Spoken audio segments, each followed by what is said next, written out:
Hello guys. तो कैसे हैं आप लोग? आशा करते हैं कि सभी लोग मस्त होंगे। तो दोस्तों, आज हम डिस्कस करने वाले हैं बीएससी फर्स्ट ईयर का पहला पेपर मैकेनिक्स। ठीक है, मैकेनिक्स के बारे में हम डिस्कस करने वाले हैं और आज हम इस बीएससी फर्स्ट ईयर के बैच को स्टार्ट कर रहे हैं अपने यूट्यूब चैनल पर। ठीक है, और कंटिन्यूसली डेली आपको एक एक लेक्चर इस चैप्टर से रिलेटेड प्रोवाइड करता रहूँगा। ठीक है, तो सबसे पहले मैं बता दूं आपको कि मैकेनिक्स क्या होता है। मैकेनिक्स बहुत ही बेसिक से हम स्टार्ट करने वाले हैं।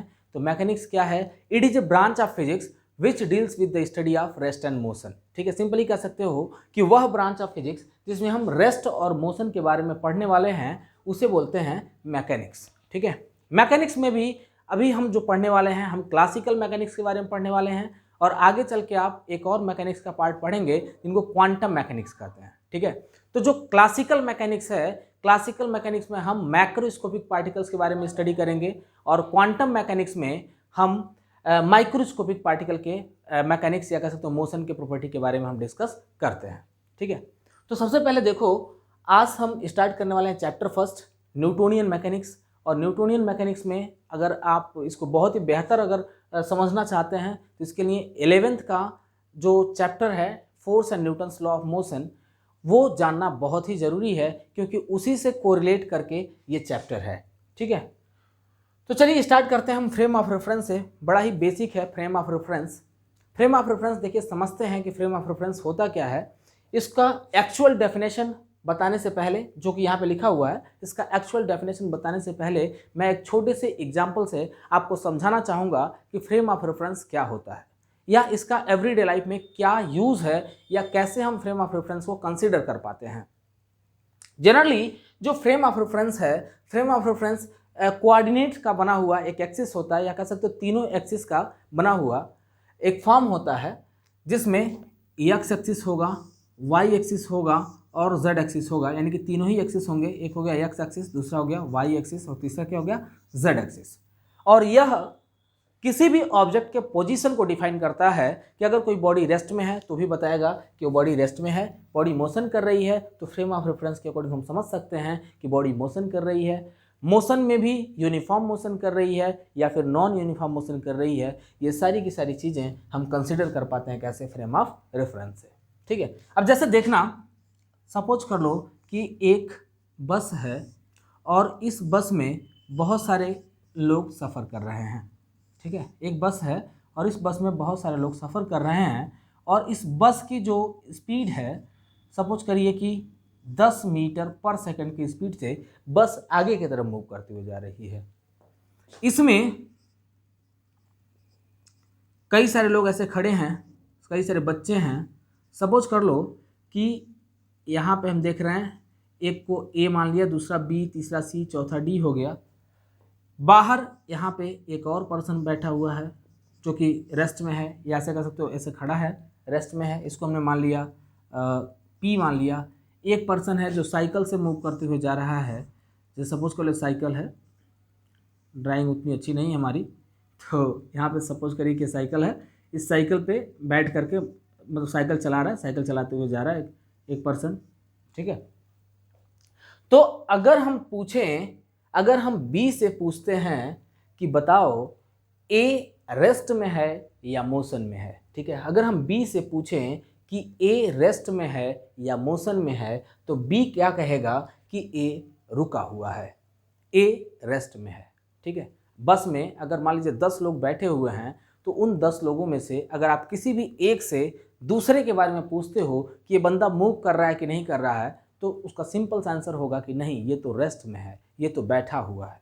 ठीक है, यानी कि आपने देखा कि बी के रिस्पेक्ट में ए कैसे है? रेस्ट में। वैसे ही ए के रिस्पेक्ट में बी कैसे है? रेस्ट में। ठीक है, या सी के रिस्पेक्ट में बी कैसे है? रेस्ट में।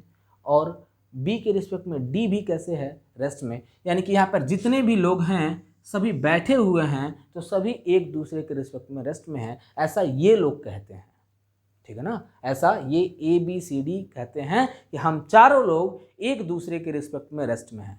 ठीक है, अगर हम पूछते हैं पी से कि बता दो क्या बस में बैठे हुए जो चारों यात्री हैं वो मूव कर रहे हैं या रुके हुए हैं, तो पी क्या कहेगा कि सर ये तो मूव कर रहे हैं। ठीक है ना। ये क्या कर रहे हैं, मूव कर रहे हैं। तो कितने स्पीड से मूव कर रहे हैं, तो बोलेगा सर 10 मीटर पर सेकंड की स्पीड से आगे की तरफ मूव कर रहे हैं। ठीक है, सपोज कर लो कि साइकिल का स्पीड है, इस साइकिल का स्पीड है 3 मीटर पर सेकंड, ये आगे की तरफ जा रहा है। ठीक है, मैं इस पर्सन से पूछता हूँ कि बताओ बस में बैठे हुए लोग मूव कर रहे हैं या रेस्ट में हैं, तो ये इसका भी आंसर सिंपल सा होगा कि सर ये सारे लोग मूव कर रहे हैं।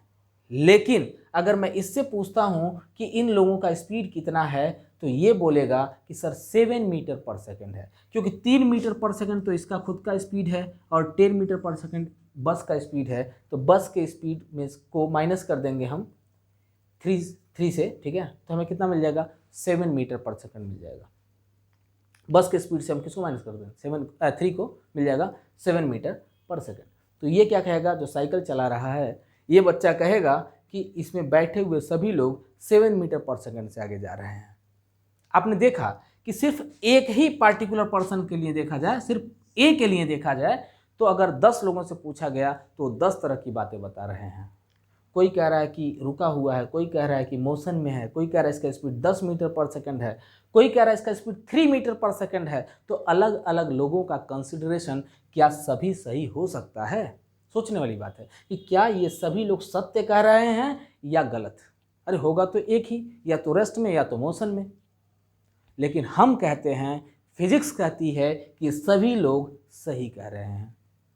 अगर बी से पूछा गया था कि ये रेस्ट में है कि मोशन में, तो बी ने कहा कि रेस्ट में है, तो बी के रिस्पेक्ट में ए रेस्ट में है। लेकिन पी के रिस्पेक्ट में ए क्या कर रहा है, मूव कर रहा है। तो पी ने अपने अनुसार कहा कि ये मूव कर रहा है, बी ने अपने अनुसार कहा कि रेस्ट में है। ठीक है, वही कंडीशन यहाँ पर है। और जो यहाँ पे जो एक बंदा क्यू है, क्यू से पूछा गया तो क्यू ने क्या कहा, मोशन में है। ठीक है, तो यहाँ पर देखिए है क्या, जनरली जो जहाँ पर है वो अपने फ्रेम ऑफ रेफरेंस से एनालाइज कर रहा है मोशन को।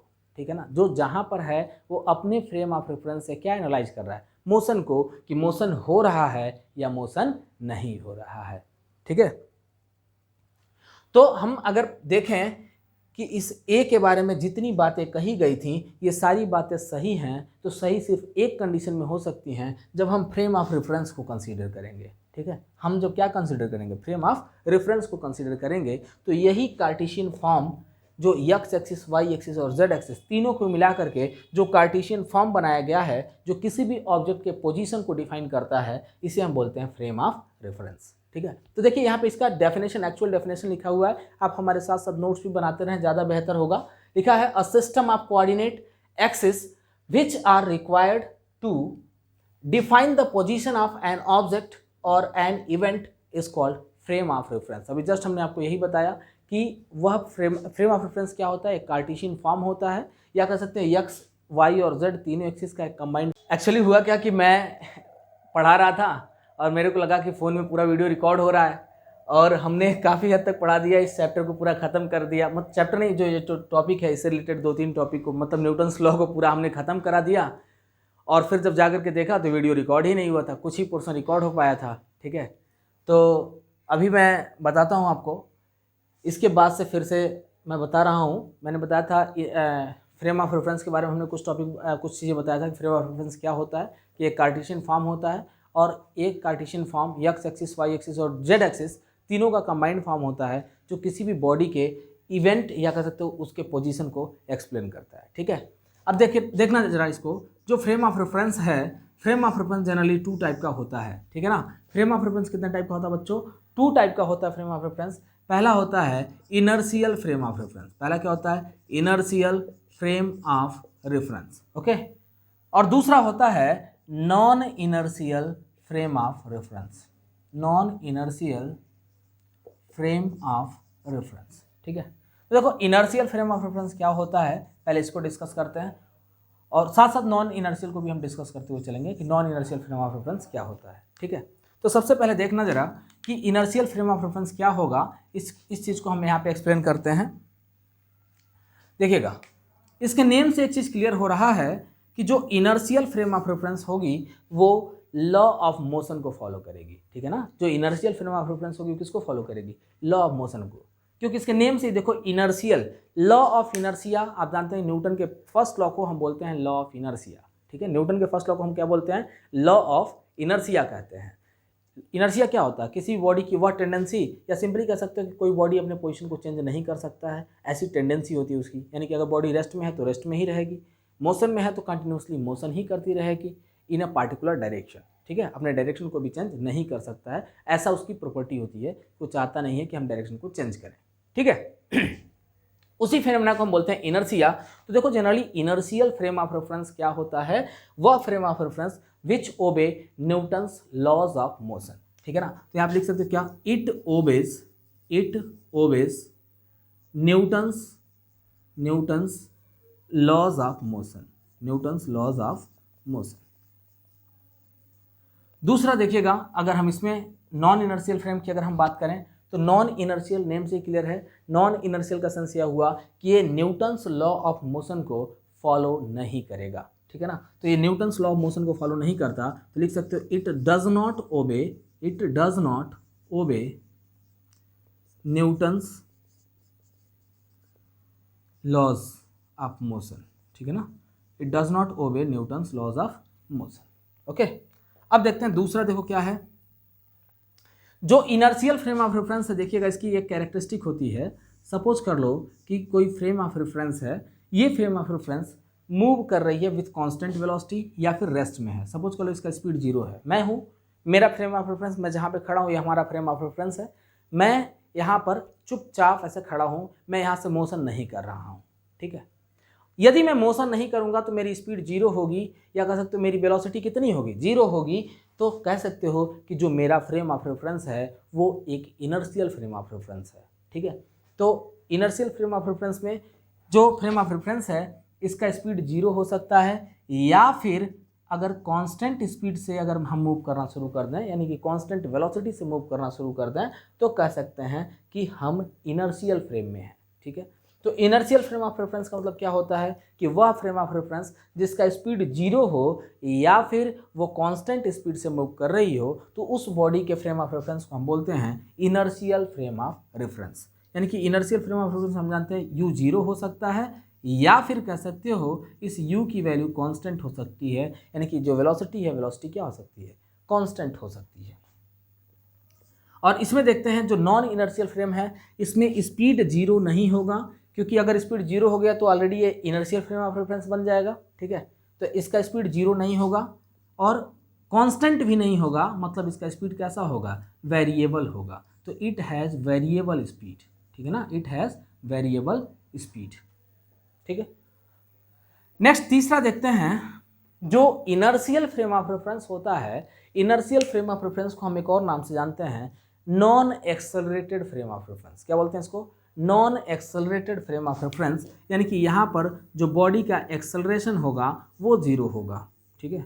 यहाँ पे देखो बॉडी का एक्सेलरेशन 0 कैसे होगा ये समझाते हैं। यदि मान लो वेलोसिटी कांस्टेंट हो, बॉडी की वेलोसिटी क्या है, कांस्टेंट है, तो कह सकते हैं कि इसका एक्सेलरेशन क्या होगा, 0, क्योंकि हम जानते हैं एक्सेलरेशन बराबर क्या होता है, change in velocity upon time taken, और वेलोसिटी में कोई चेंजिंग आई ही नहीं, चेंजिंग जब नहीं आ रही है यानी वेलोसिटी कांस्टेंट है, और जब वेलोसिटी कांस्टेंट होगा तो एक्सेलरेशन 0। तो ऐसा फ्रेम ऑफ रेफरेंस जिसमें एक्सेलरेशन 0 हो उसे क्या बोलोगे, इनर्शियल फ्रेम ऑफ रेफरेंस, ठीक है। नेक्स्ट देखते हैं non inertial frame of reference में, अगर इसका एक्सेलरेशन 0 है तो इसका क्या हो जाएगा, नॉन 0, यानी कि it can not be equal to 0। अगर एक्सेलरेशन 0 नहीं है तो इस फ्रेम ऑफ रेफरेंस को बोलते हैं non inertial frame of reference या फिर एक्सेलरेटेड फ्रेम ऑफ रेफरेंस। यानी कि हमने देखा कि इनर्शियल फ्रेम ऑफ रेफरेंस को हम non accelerated frame of reference भी कहते हैं, और non inertial frame of reference को हम एक एक्सेलरेटेड फ्रेम ऑफ रेफरेंस बोलते हैं। इसको एक्सेलरेटेड फ्रेम ऑफ रेफरेंस कहते हैं और इसको क्या कहते हैं, non accelerated frame of reference, ठीक है।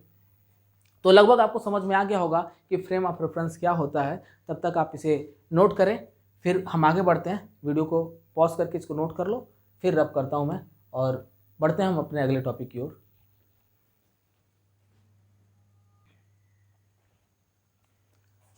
सो गाइस, अब हम डिस्कस करते हैं न्यूटन्स लॉ ऑफ मोशन के बारे में, ठीक है। न्यूटन्स लॉ ऑफ मोशन, देखो न्यूटन ने टोटल 3 लॉज दिए थे, टोटल 3 लॉज ऑफ मोशन हैं।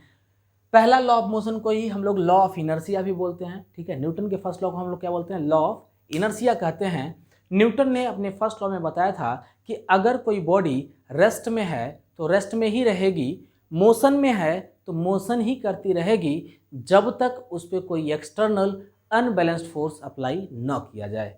यानी कि अगर कोई बॉडी मूव कर रही है तो निरंतर आगे बढ़ती रहेगी, और अगर रेस्ट में है तो रुकी ही रहेगी जब तक उस पर कोई एक्सटर्नल अनबैलेंस्ड फोर्स अप्लाई ना हो। इस लॉ को हम बोलते हैं न्यूटन्स फर्स्ट लॉ, जो कि आपके बोर्ड पर लिखा हुआ है। According to this law a body remains in the state of rest or uniform motion unless it is acted upon by an external unbalanced force. यानी कि अगर कोई बॉडी रेस्ट में है तो रेस्ट में ही रहेगी, मोशन में है तो मोशन करती ही रहेगी, जब तक कि उस पर कोई एक्सटर्नल अनबैलेंस्ड फोर्स अप्लाई ना हो, ठीक है। तो पहले समझ लो कि इनर्शिया क्या होती है।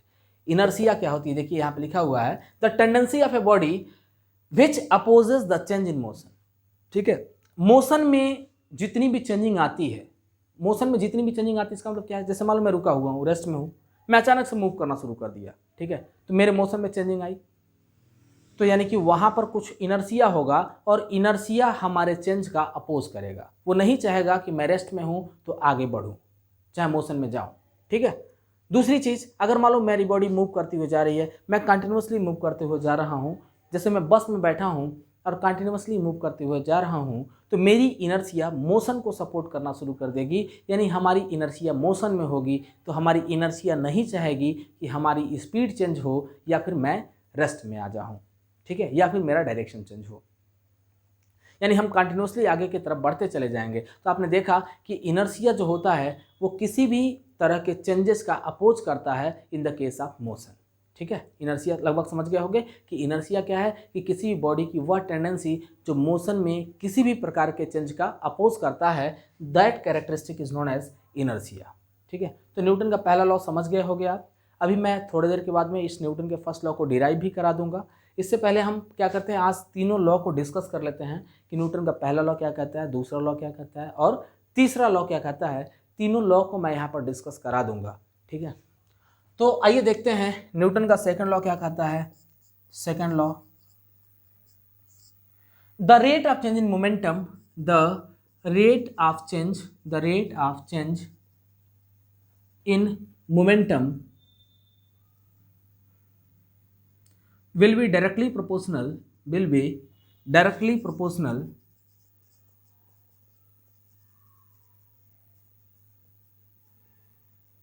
to the applied force, ठीक है।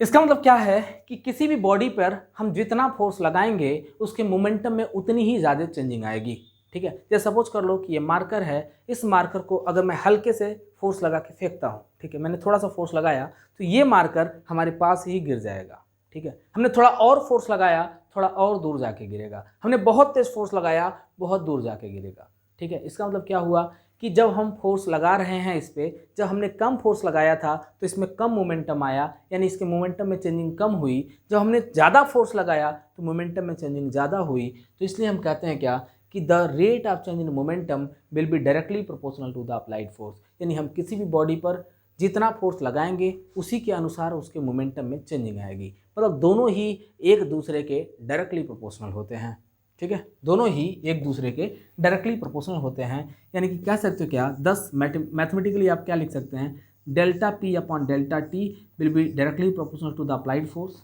ठीक है। या इसी को हम ऐसे भी लिख सकते हैं कि यब will be directly proportional to, ऐसे ना लिख के चाहें तो ऐसे भी लिख सकते हैं कि यब will be directly proportional to rate of change in momentum, ठीक है।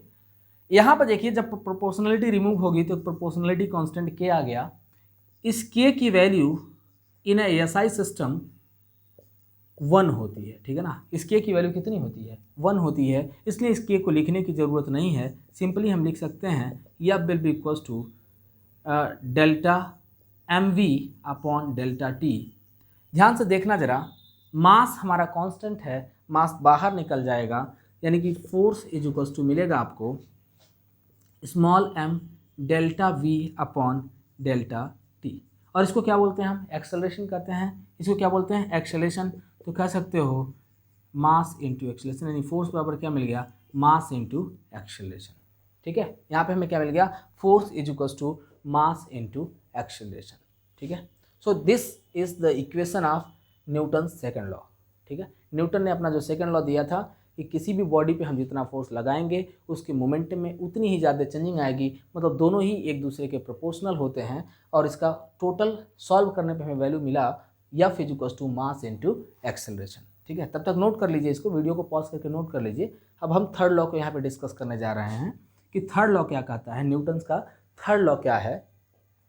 न्यूटन का थर्ड लॉ देखिए क्या कहता है, each and every actions have equal and opposite reaction. Each and every actions have equal and opposite reaction, have equal and opposite reaction। Okay, किसी भी body पर हम जितना फोर्स लगाते हैं वो बॉडी भी हमारे पर उतनी ही फोर्स लगाएगी, ऐसा न्यूटन ने अपने थर्ड लॉ में कहा था। ठीक है ना, तो each and every actions have equal and opposite reaction according to Newton third law. तो यकीनन आपको न्यूटन के तीनों लॉ समझ में आए होंगे। ठीक है, इस चीज़ को आप ध्यान में रख लीजिएगा, क्योंकि हम पहले लॉ के रिस्पेक्ट में हम डेरिवेशन कराएंगे, फर्स्ट लॉ को हम प्रूव भी करेंगे, और फर्स्ट लॉ को प्रूव करने के लिए हम न्यूटन के सेकंड लॉ का सहारा लेने वाले हैं। ठीक है, इस फार्मूले का हम यूज़ करने वाले हैं, और थर्ड लॉ के डेरिवेशन को करने के लिए भी हम न्यूटन के सेकंड लॉ को इस्तेमाल करने वाले हैं। ठीक है, तो न्यूटन का जो सेकंड लॉ है वो बहुत ज़्यादा इंपॉर्टेंट है, क्योंकि इसी के हेल्प से हम लोग न्यूटन के फर्स्ट लॉ को भी डिराइव करते हैं, और सेम इसी फार्मूले के हेल्प से न्यूटन के थर्ड लॉ को भी डिराइव करते हैं। तो रात काफ़ी ज़्यादा हो गई है और गर्मी भी बहुत ज़्यादा है, तो आज मैं यहीं पर इस वीडियो को ख़त्म करता हूँ, और हम अपने अगले वीडियो में डिस्कस करेंगे इससे रिलेटेड जो भी डेरिवेशन है, न्यूटन के फर्स्ट लॉ का डेरिवेशन, न्यूटन के थर्ड लॉ का डेरिवेशन, और न्यूटन के सेकंड लॉ का भी डेरिवेशन मैं एक बार करा दूंगा, कोशिश करूंगा कि उसमें भी एक बार करा दूं। ठीक है, और मैं बता दूं आपको कि मेरे इस चैनल पर क्लास 9 से लेकर क्लास BSc तक, ऐसे कह सकते हो क्लास नहीं BSc तक के जो भी लेक्चर्स हैं, सारे के सारे लेक्चर फिजिक्स के अवेलेबल हो जाएंगे। धीरे धीरे करके मैं एक एक टॉपिक से रिलेटेड वीडियो को बना रहा हूँ। आज BSc फर्स्ट ईयर का ये हमारा पहला लेक्चर है, और मैं कल से कंटिन्यूसली आपके लिए एक एक अलग अलग तरह के वीडियो को लेकर के आऊँगा, और जो भी हमारे लेक्चर्स होंगे बिल्कुल टॉपिक वाइज होंगे। आपको इस लेक्चर के अलावा बाकी किसी और चीज़ की ज़रूरत नहीं पड़ने वाली है मेरे अनुसार। अगर आप इस लेक्चर को ही देखते हैं तो ये भी आपके लिए इनफ होगा, और मेरी कोशिश ये रहेगी कि मैं ईच एंड एवरी टॉपिक को क्लियर कराऊं, ताकि आपका BSc और BSc के साथ साथ जो लोग नेट या JRF वगैरह की तैयारी कर रहे हैं उनके लिए भी वीडियो हेल्पफुल रहे। तो इसी के साथ मैं अपने लेक्चर को आज यहीं पे ख़त्म करता हूं, और मिलते हैं आपसे अगले वीडियो में। तब तक के लिए विदा लेंगे, लेकिन इससे पहले एक और रिक्वेस्ट भी करेंगे आपसे कि यदि आप हमारे चैनल पर नए हैं तो इस चैनल को सब्सक्राइब करें, साथ साथ बेल आइकन भी दबाएं, ताकि जैसे ही मैं वीडियो को अपलोड करता हूं आपको उसका लिंक मिल जाए और आप उस वीडियो का लाभ उठा सकें। ठीक है, और इतनी रात को इतनी गर्मी में आपके लिए मेहनत कर रहा हूं, आपके लिए पसीना बहा रहा हूं, तो एक लाइक तो बनता है यार। ठीक है, तो तब तक विदा लेते हैं दोस्तों, जय हिंद।